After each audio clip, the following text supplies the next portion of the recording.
Video like जरूर कर लीजिए और ऐसे वीडियो लगातार फ्री में पाने के लिए चैनल को तुरंत सब्सक्राइब कर लीजिए और बेल आइकन को जरूर टैप कर लीजिए ताकि आगे भी सारे वीडियो आपको मिलते रहे। यूट्यूब में फॉलो करते हैं तो प्लीज ये वाला फ्री टेलीग्राम चैनल जरूर ज्वाइन कर लीजिएगा। सारे नोटिफिकेशन सारे अपडेट यहीं पे आते हैं, ध्यान रखिए। नमस्कार दोस्तों, एग्जाम प्रिपरेशन के यूट्यूब चैनल पर मैं प्रियंका एक बार फिर से आप सभी का बहुत बहुत स्वागत करती हूँ। और आज की क्लास में हम लोग जैसा कि नमस्कार दोस्तों, एग्जाम प्रिपरेशन के यूट्यूब चैनल पर मैं प्रियंका एक बार फिर से आप सभी का बहुत बहुत स्वागत करती हूँ। और आज की क्लास में हम लोग जो मॉक टेस्ट पिछला सॉल्व कर रहे हैं उसी को कंटिन्यू करेंगे। डेली रात को 9 बजे आरओ को टारगेट करते हुए हम लोग डेली जीएस के क्वेश्चन सॉल्व करते हैं।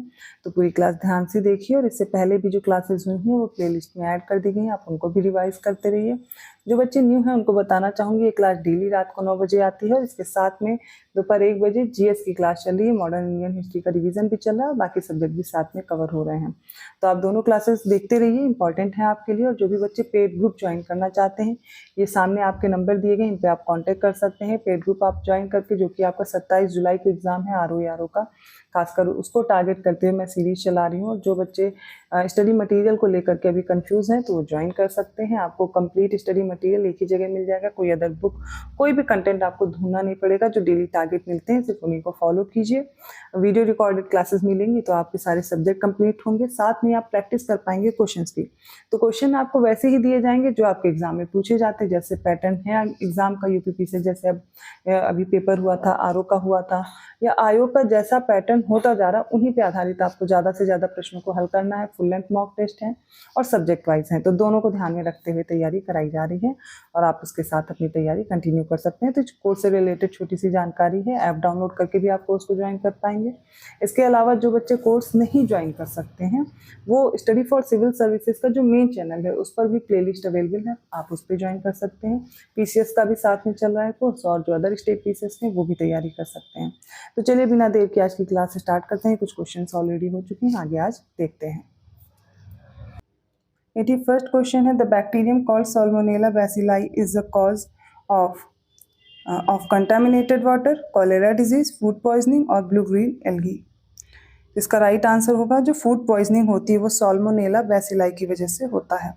82nd क्वेश्चन देखिए, निम्नलिखित में से कौन सा विकल्प सही नहीं है। कुछ योजनाएं दी गई हैं और आजकल तो इन्हें क्रोनोलॉजिकल ऑर्डर में भी लगाने के लिए पूछा जाता है। सबसे पहले प्रधानमंत्री मुद्रा योजना 2015 में शुरू हुई, बिल्कुल सही है, ये 8 अप्रैल 2015 को शुरू हुई प्रधानमंत्री मुद्रा योजना। नमामि गंगे कार्यक्रम ये 2014 जून 2014 में शुरू हुआ, ये गलत है। अटल पेंशन योजना 9 मई 2015 को शुरू हुई। प्रधानमंत्री सुरक्षा बीमा योजना 9 मई 2015 को शुरू हुई। ठीक है, तो ये दो योजनाएं, अटल पेंशन योजना और प्रधानमंत्री सुरक्षा बीमा योजना, एक ही दिन याद रखना है, 9 मई 2015। प्रधानमंत्री मुद्रा योजना 8 अप्रैल 2015 और नमामि गंगे कार्यक्रम जून 2014 में शुरू हुआ। 83rd क्वेश्चन देखिए, संविधान सभा की निम्नलिखित में से कौन सी समितियों की अध्यक्षता जवाहरलाल नेहरू ने की थी। Union powers committee, union constitution committee, provincial constitution committee और ड्राफ्टिंग कमेटी। देखिए इसका राइट आंसर क्या होगा, इसमें संघ शक्ति समिति और संघीय संविधान समिति, यहाँ पे संघ वर्ड यूज हो जाए वहाँ पर जवाहरलाल नेहरू आप याद रख सकते हैं, यहाँ पर ऑप्शन सी करेक्ट होगा। इसके अलावा प्रांतीय संविधान समिति के अध्यक्ष थे सरदार वल्लभ भाई पटेल और जो प्रारूप समिति है इसके थे doctor Bhimrao Ambedkar. 84th question देखिए, निम्नलिखित में से कौन सी दवा attention deficit hyper activity disorder के उपचार के लिए प्रयोग की जाती है। ऑप्शन ए है एफेड्रीन, ऑप्शन बी है एम्फीटेमिन, ऑप्शन सी है केटामाइन या फिर ऑप्शन डी है मेथाक्वेलोन। इसका राइट आंसर हो जाएगा, इसमें एम्फीटेमिन यूज होता है, ऑप्शन बी करेक्ट होगा। तो एक तरह की ड्रग है जो किसके लिए यूज होती है, attention deficit hyper activity disorder के लिए। 85th क्वेश्चन है, शास्त्रीय संगीत संस्कृत शास्त्रीय ग्रंथ राज तरंगिणी में निम्नलिखित में से किसके बारे में उल्लेख है। पंडेथन मंदिर के बारे में, मामलेश्वर शिव मंदिर, मार्तंड सूर्य मंदिर या फिर अवंती स्वामी मंदिर। तो मामलेश्वर शिव मंदिर इसका सही होगा, मामलेश्वर शिव टेम्पल। यह मंदिर जम्मू और कश्मीर के पहलगाम में है और यह मंदिर 400 ईस्वी के आसपास निर्मित किया गया था। इसका उल्लेख हमें संस्कृत शास्त्रीय ग्रंथ राज तरंगिणी में मिलता है। अगला प्रश्न देखिए, जो प्रसिद्ध लोक नृत्य छऊ, इसकी सरायकेला शैली किस राज्य में प्रचलित है। झारखंड, पश्चिम बंगाल, छत्तीसगढ़ या उड़ीसा। तो सरायकेला छऊ ये जो है ये झारखंड का, ऑप्शन ए है। उड़ीसा में मयूरभंज छऊ होता है। पश्चिम बंगाल में पुरुलिया छऊ है। ठीक है, एक मुखौटा नृत्य होता है छऊ, याद रखिएगा। इसमें मयूरभंज छऊ के कलाकार मुखौटे नहीं पहनते हैं। ठीक है। 87 क्वेश्चन देखिए, संकटग्रस्त जीव जंतुओं के लिए रेड डेटा बुक किस अंतर्राष्ट्रीय संगठन द्वारा प्रकाशित की जाती है? World wide fund for nature, united nations environment programme, international union for conservation of nature, या फिर ऑप्शन डी है ग्रीन पीस। इसका सही उत्तर हो जाएगा ऑप्शन सी, अंतर्राष्ट्रीय प्रकृति संरक्षण संघ। अगला प्रश्न है, निम्नलिखित में से किस रोग के निदान के लिए मेंटॉक्स परीक्षण किया जाता है? मलेरिया, पेलाग्रा, खसरा या फिर ट्यूबरकुलोसिस। तो मेंटॉक्स टेस्ट होता है ट्यूबरकुलोसिस के लिए। ठीक है, माइकोबैक्टीरियम ट्यूबरकुलोसिस की वजह से ये ट्यूबरकुलोसिस होता है। टीबी बोलते हैं, क्षय रोग बोलते हैं इसे। 89 क्वेश्चन है, पुलकेशिन द्वितीय का एहोल अभिलेख किस भाषा में लिखा गया है? कन्नड़, तमिल, फारसी या फिर संस्कृत में? इसका सही उत्तर होगा ऑप्शन डी, ये संस्कृत में लिखा गया है। तो पुलकेशिन द्वितीय का है ये एहोल अभिलेख। कर्नाटक के बीजापुर के मेगुती मंदिर के पश्चिमी दीवार पर ये पाया गया है। कहाँ पर? कर्नाटक के बीजापुर में। इसकी भाषा क्या है? तो संस्कृत है और लिपि इसकी दक्षिणी ब्राह्मी लिपि है। इस अभिलेख को रवि कीर्ति द्वारा लिखा गया था। अगला प्रश्न देखिए, मानसून सत्र की अवधि क्या होती है? मई से जुलाई, जून से अगस्त, अगस्त से अक्टूबर या फिर इनमें से कोई नहीं। तो देखिए, राष्ट्रपति समय समय पर संसद के प्रत्येक सदन की बैठक के लिए बुलाते हैं। 3 सत्र होते हैं ये। एक वर्ष में लगभग 3 सत्र होते हैं। पहला बजट सत्र है जो फरवरी से मई चलता है, बजट सत्र। नेक्स्ट आता है मानसून सत्र, ये जुलाई से सितंबर तक चलता है। ठीक है, यहाँ पर इनमें से कोई ऑप्शन नहीं दिया गया है। शीतकालीन सत्र नवंबर से दिसंबर चलता है। तो मानसून सत्र कब चलेगा? जुलाई से सितंबर। 91 क्वेश्चन देखिए, जो यूपीएसएफआर रिपोर्ट है 2023, उसके अनुसार बताना है कौन सा उत्तर सही होगा। तो बताना है इसमें किसका प्रतिशत राज्य के कुल भौगोलिक क्षेत्र का 3.5% है? वेरी डेंस फॉरेस्ट का, मीडियम ओपन फॉरेस्ट का, ओपन फॉरेस्ट का या फिर झाड़ियों का? तो देखिए, वेरी डेंस फॉरेस्ट की बात की जाए तो इनका क्षेत्रफल कितना होगा? 1.12% वेरी डेंस वाले का। फिर मीडियम डेंस फॉरेस्ट का कितना है? 1.66 है। जो ओपन फॉरेस्ट है उनका एरिया है 3.46%। तो राइट आंसर क्या चुनेंगे? 3.5 पूछा गया, ऑप्शन सी हो जाएगा। झाड़ियां कितना है यूपी में? तो 0.27%, याद रहेगा। ठीक है, फिर से देख लीजिए, वेरी डेंस कितने हैं? 1.12%, पहला हो गया। मीडियम डेंस फॉरेस्ट है 1.66%, ओपन फॉरेस्ट 3.46% और जो झाड़ी हैं वो कितनी? 0.27% है। ठीक है। 92nd क्वेश्चन है, 27 सितंबर 2024 तक भारत विश्व का कौन सा सबसे बड़ा इथेनॉल उत्पादक और उपभोक्ता बन गया था? तो लार्जेस्ट इथेनॉल प्रोड्यूसर और कंज्यूमर की बात की जा रही है वर्ल्ड के, फर्स्ट, सेकंड, थर्ड और फिफ्थ। तो 27 सितंबर 2024 तक पूछा गया। तो भारत बना है विश्व का तीसरा सबसे बड़ा इथेनॉल प्रोड्यूसर और consumer. Right answer option C है।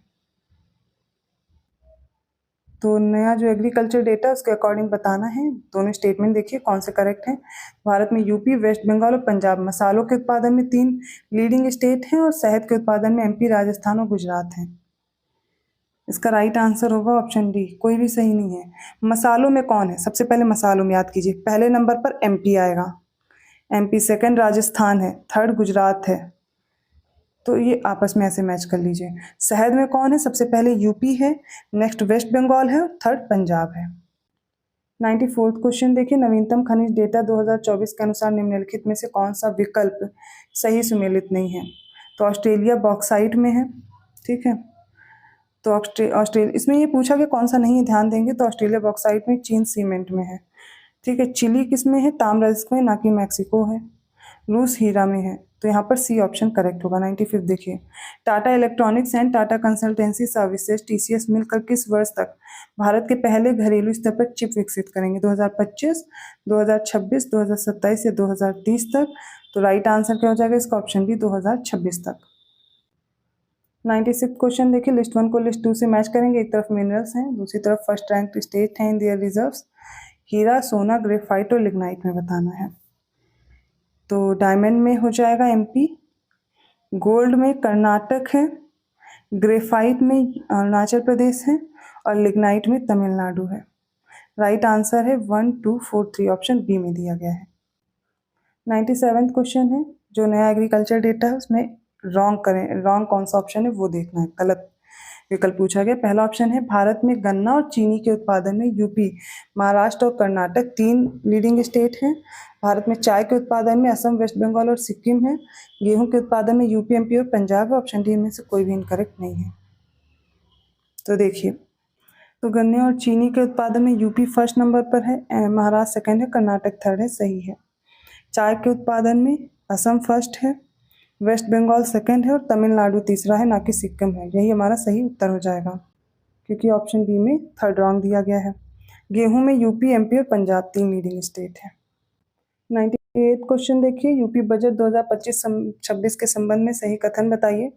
पहला, उत्तर प्रदेश खाद्य प्रसंस्करण उद्योग नीति 2022 के अंतर्गत प्रोत्साहन राशि की व्यवस्था हेतु 500 करोड़ रुपए का प्रावधान किया गया है।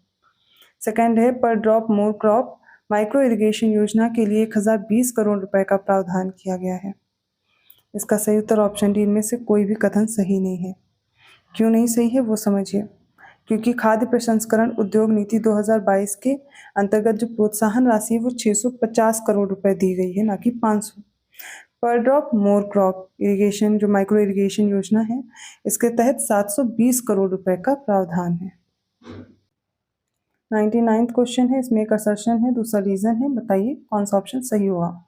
असर्शन है 25 सितंबर 2024 को मेक इन इंडिया पहल के 10 साल पूरे हुए। मेक इन इंडिया पहल 25 सितंबर 2014 को शुरू किया गया था। इसका कारण है क्योंकि मेक इन इंडिया को भारत को डिजाइन और विनिर्माण के लिए एक वैश्विक केंद्र में बदलने के लिए डिजाइन किया गया था और इसका मुख्य उद्देश्य निवेश को सुविधाजनक बनाना, नवाचार को प्रोत्साहित करना और विश्व स्तरीय बुनियादी ढांचा विकसित करना है। इसका सही उत्तर होगा ऑप्शन ए। कथन और कारण दोनों सही है, कारण कथन की सही व्याख्या भी करता है। अगला प्रश्न है, निम्नलिखित कथनों पर विचार करें। तो पहला स्टेटमेंट है, भारत की कुल स्थापित बिजली क्षमता 456.7 गीगावाट है और जिसमें अक्षय ऊर्जा का योगदान 47% है, लगभग 209.4 गीगावाट। सेकंड है, भारत में 800 जिलों में 5G सेवाएं शुरू की गई हैं। इसके साथ ही भारत नेट योजना के तहत 2.14 लाख ग्राम पंचायतों तक फाइबर पहुंचाया जाएगा। थर्ड है, प्रधानमंत्री आवास योजना PMAY के तहत 1.18 करोड़ घरों को मंजूरी प्रदान की गई तथा जल जीवन मिशन से 15.3 करोड़ परिवार अर्थात 79.1% लाभान्वित हुए। इनमें से कौन सा कथन सही है? Right answer option B, first and third statements are correct.